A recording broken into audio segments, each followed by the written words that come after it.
I am your host, Jess Williamson, an award-winning business and mindset coach and a serial entrepreneur having scaled 4 successful businesses. My purpose is to help you unleash your unique superpowers and to build the life and business of your dreams. Let's get into today's episode.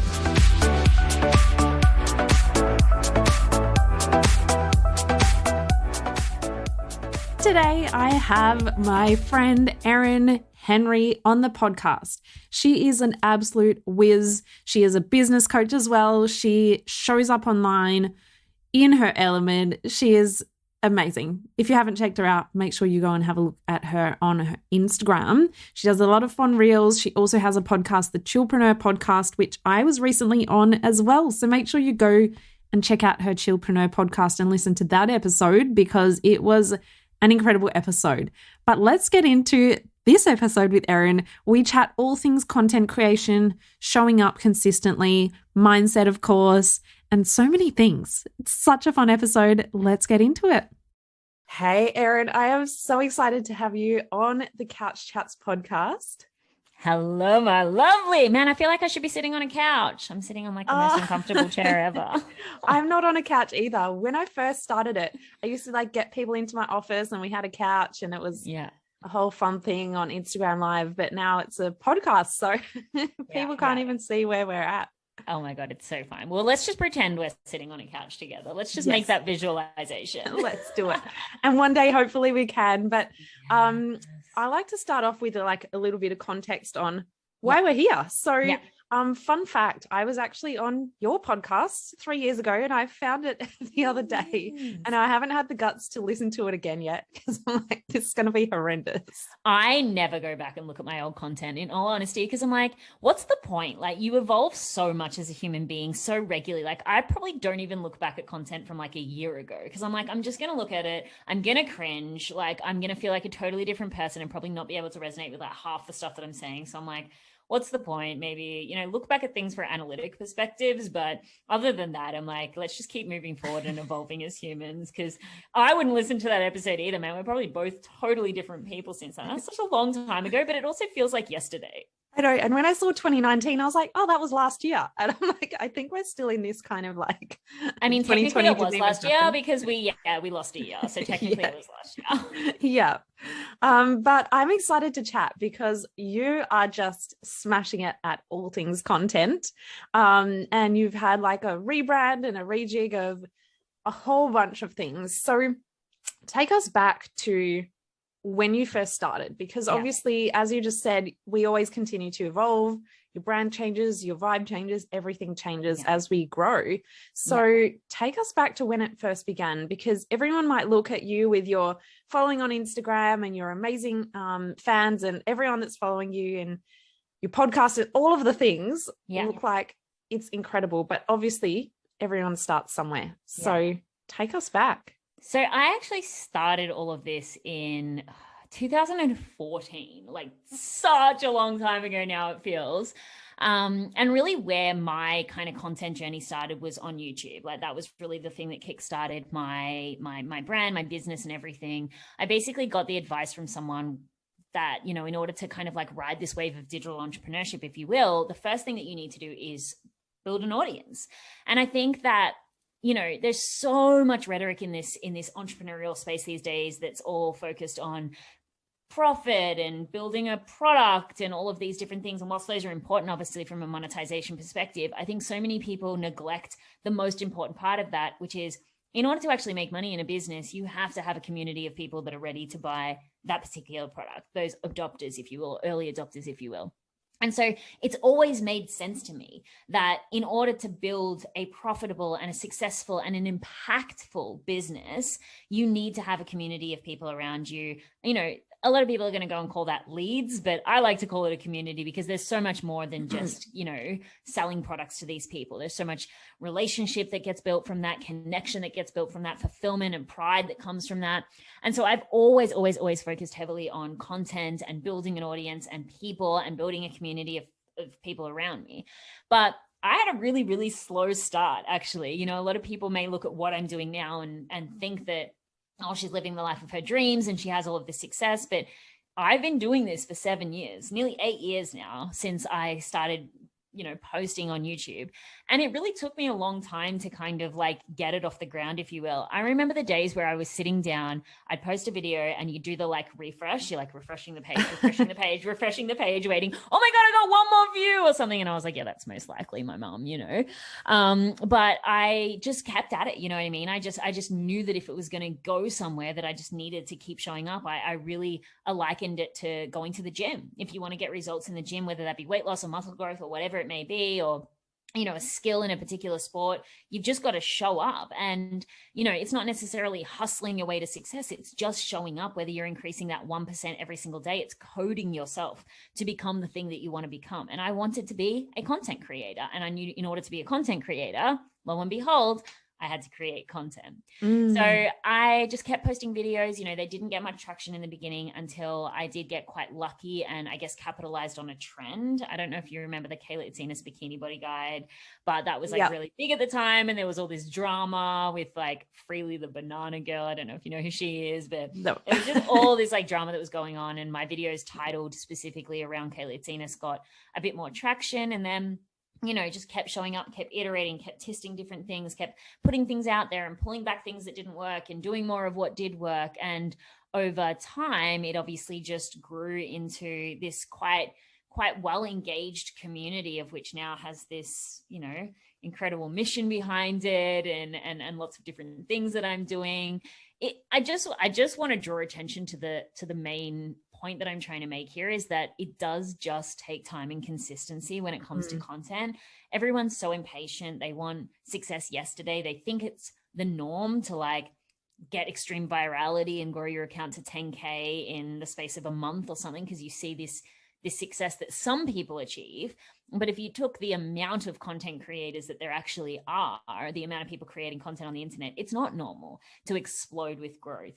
It is normal to show up day after day, month after month, year after year, and eventually get to where you want to go.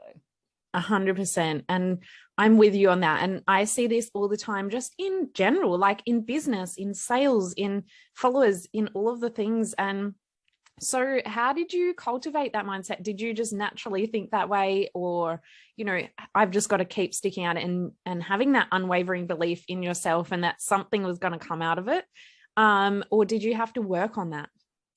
The thing is, and this is something that I'm really trying to teach a lot more lately, and that is that I have always been of the belief with anything in life is, if it's not fun, it's not worth it. Like, it really isn't to me. I try so many different hobbies, whether that be like particular sports or learning a language or learning instruments or whatever it may be.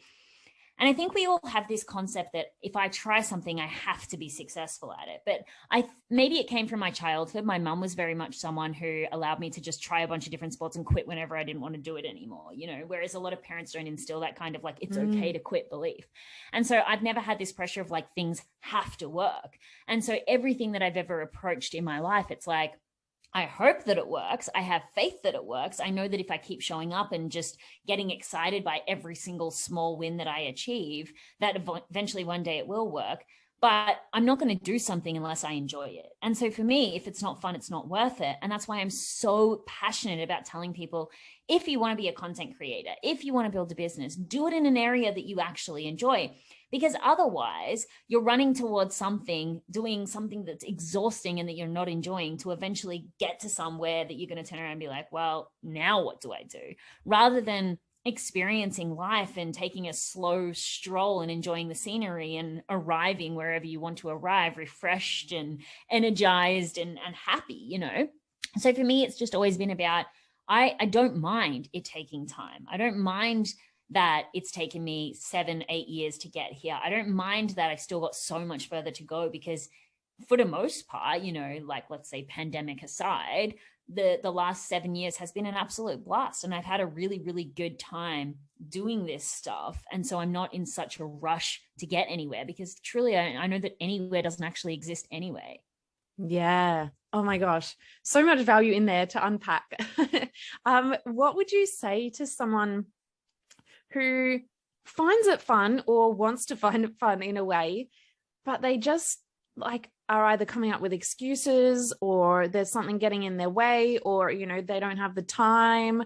You know, there's all these things. And you always talk about showing up consistently and just doing small things to make it possible. What would you say to someone who is really wanting to do it, but is not quite there yet? They have to work on their confidence. And I know that sounds so cliche, but the reality is that if you're making excuses of the fact that you don't have the time, that's not true. We all know that's not true. You know what I mean? You can get it done. You can find the time. Everyone can find the time, and it is a matter of prioritizing something. But what we actually do is we self-sabotage with these kinds of excuses, like I don't have the time, I don't have the skills, I don't have the know-how, I don't enjoy it. I don't enjoy it in and of itself can be a form of self-sabotage. Maybe if you let go of the perfectionism and the pressure, you would enjoy it, but you're not enjoying it because you're feeling so much guilt and stress around the thing looking a particular way because of what social media conditions us to produce, right? And so people make it not fun for themselves by putting this pressure on themselves, which comes as a form of self-sabotage. So the first thing you need to do is just really work on your relationship to yourself. When you learn to build that confidence and cultivate that confidence because you're proud of yourself, you love yourself, you know, are enjoying yourself. That sounds slightly sexual, but what I mean by that is like you're enjoying your own company, you're enjoying the content you create. Like anything that happened beyond that doesn't really matter. You know what I mean? And again, like think about it like this, you know, if someone said to you, go and, you know, whatever, do your favorite thing that you want to do, maybe for you that's walking or gardening, there's very little resistance towards that. Why? Because for the most part, there's no self-judgment. There's no self-criticism. We're not worried about what other people think. We just do it. You know what I mean? We don't make excuses about the time it's going to take or what it's going to look like in the end. We just do the thing because we enjoy it. Like that's ultimately the position we want to get to with our content strategy, is just doing the thing because we enjoy it. But in reality, so many people are so worried about the output and what it's going to mean from them from a judgmental perspective because they don't love themselves. They don't have a good relationship with themselves. And so what they do is they put more value on the opinions and perspectives of other people, right? Rather than saying like, I'm just going to do this because I love it. I'm going to do it because it feels good. And I'm proud of what I'm creating, you know? So if you're putting too much emphasis on your personality or your experience as a human based on what other people are mirroring towards you, then the first thing you need to do is come back to self. And this is a really important point that I wanted to chat about, because for so long you hear people saying, be yourself, and you're quite extroverted and you love dancing and being crazy and sharing yourself. And I think that's amazing. And then for me as an introvert, I was like, so being myself means that I have to be a little bit more crazy and a bit more loud. And then I was trying to like fit into this extrovert ideal. And then I had this light bulb moment like a while ago, and I was like, I can just show up and literally just say what I have to say on a reel, like me just talking as if it's a story. And that's it. Like, I don't have to dance. Maybe I might want to sometimes, but you know, I don't have to do all these things. But I think so many people, again, only realize what's possible once someone else shows it to them. But how would you say for someone who's maybe still in that point where they're like, oh, I just don't quite know what's me, like what's right for me? How would you encourage people to really discover like their strengths and how to show up as them? Spend more time alone. That's the biggest thing. Like actually get to know yourself. You know, when you first get into a new relationship and you're so inundated by that person, you want to spend all that time with them. You want to get to know them. You want to have conversations with them. You start wanting to, I don't know, dedicate love songs to them. Like do that stuff for yourself. Take yourself on dates. Experiment with different things. Try things. If you've got an interest in painting, or if you've got an interest in, you know, horse riding or something, like try it out, like get to know what you like and what you don't like, because that's the only way you're really going to build yourself a really solid identity. You know, I have been doing this a lot over the past few years. I just finally just said, you know what, F it, like I'm going to go try the things that I've always wanted to try. And for me, that was martial arts, that was motorbike riding, that was DJing. And it's like, I'm building an identity for myself that I can then build into the brand that I'm building online, which is not really doing anything other than showing up as yourself. But I've gotten to know myself, not as who I think I needed to be, but actually as who I am. I teach this in like my influencer vibes course, which I know obviously Yeah. you talk, and you know, we go into that specifically in module 2. We go into that like, in module 1, where we go into like discovering the things that lit you up as a child, like which particular movies and what characters in movies like stood out to you. I loved the movie Mulan as a child. Like, it was my favorite Disney movie, and I explored that. I was like, why did I love it so much? Because she's badass, you know what I mean? And why is she a badass? Look at her fighting martial arts. I went and did martial arts, and it was like the best thing that ever happened to me. So it's like, you have to discover yourself first. You have to follow these little tethers of things that you're interested in or have been interested in throughout your life, and actually have the courage to go try those. If you don't actually like it, or it doesn't work out the way that you thought it would, that's fine. Don't be afraid to quit things either. But in order to really show up as yourself online, the first thing you've got to know is, who am I actually? And it's really interesting that you made the point of like, you know, you hear so much about be yourself, be yourself, be yourself, but everyone then takes that as like, I need to be the internet version of myself, or the performative masquerading version of myself. No, you've got to do exactly what it tells you to do, and that's be yourself. And I honestly think the version of yourself that you need to be, this sounds really weird, but you know, it's the version of you that you are when you're like at your most present. And what I mean by that is, like, for me, it's maybe I've had a glass of wine, I'm with my friends, I'm a little bit cheeky, I am a little bit loud, you know, I'm just totally relaxed in this space and time. I'm totally present. I'm not thinking about anything. I'm not trying to be anything. I'm not trying to perform.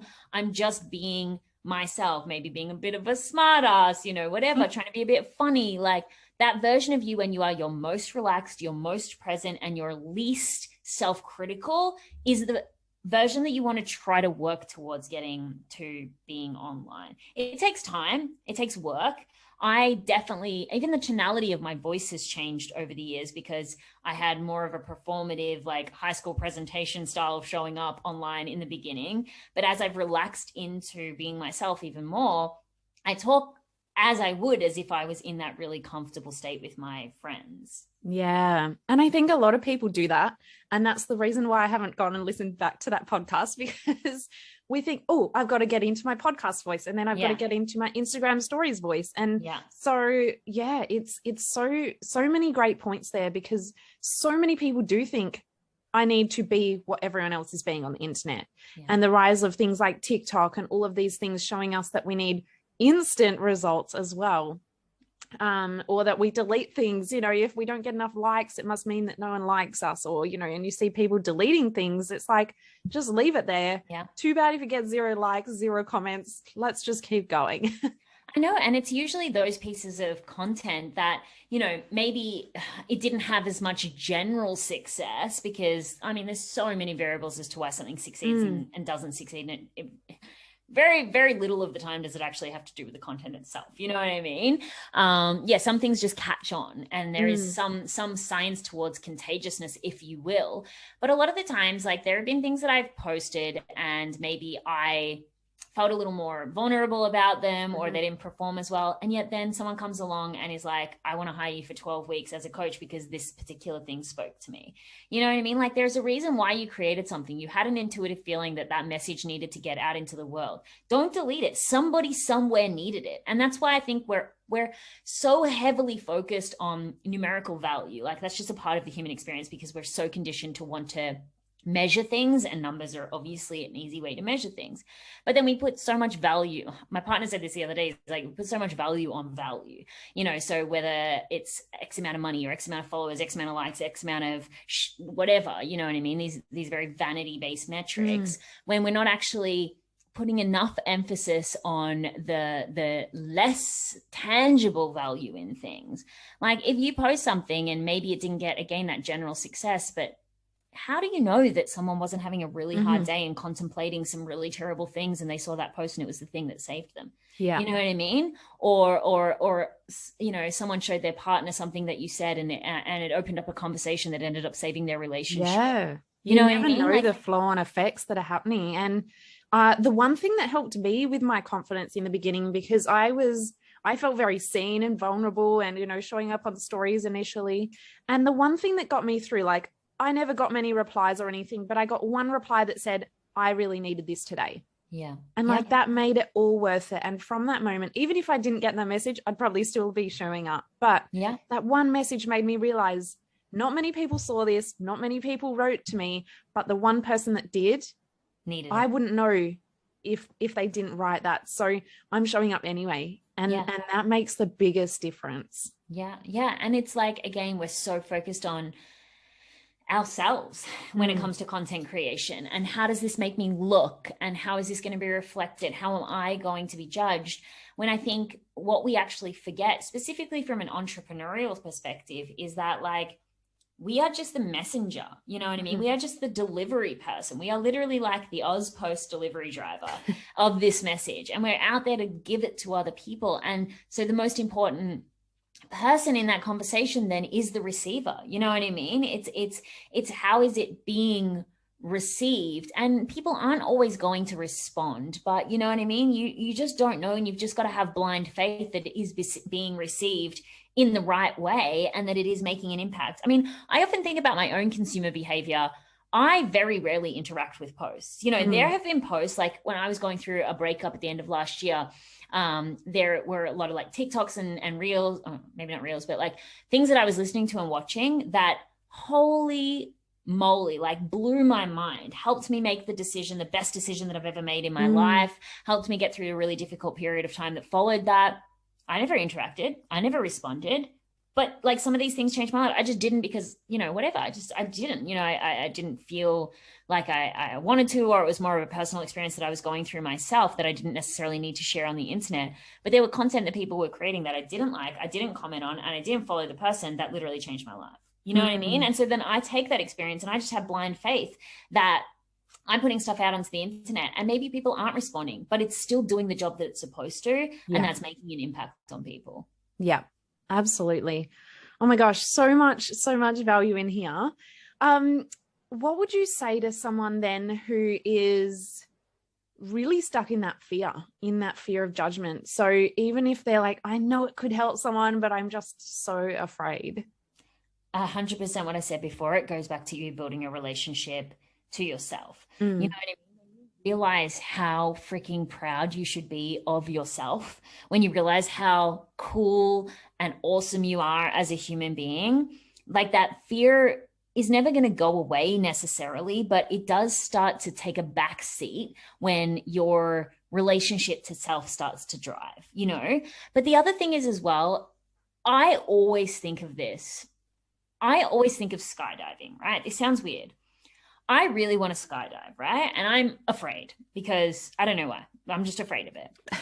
I can do so much research and personal development work. I can journal until literally my hand cramps up about why I shouldn't be afraid of skydiving. There is only one thing that is going to make me not afraid of skydiving, and it's skydiving. Yeah.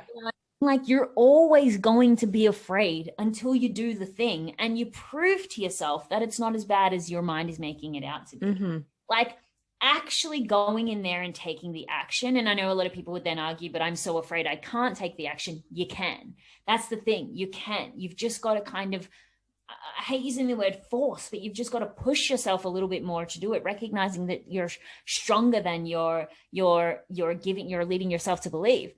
And so it does come down to, if you're afraid of showing up online, that's exactly what you need to do, show up online. If you're afraid of going live, you need to go live. If you're afraid of selling, you need to sell. And you may be afraid the second and third time you do it as well, but over time you will acclimatize to that experience. You will prove to yourself that it's not as bad as all those little voices in your head are telling you that it is. And then you're going to get results which are going to make you feel really good. Eventually, not straight away, but eventually you'll get some results that is going to make you turn around and be like, man, I'm glad I just pushed myself to do that in the first place. Yeah, it's huge. And I was even just thinking back just then, like the first time I did public speaking, I knew I had to do it because it was going to help gain awareness for my business.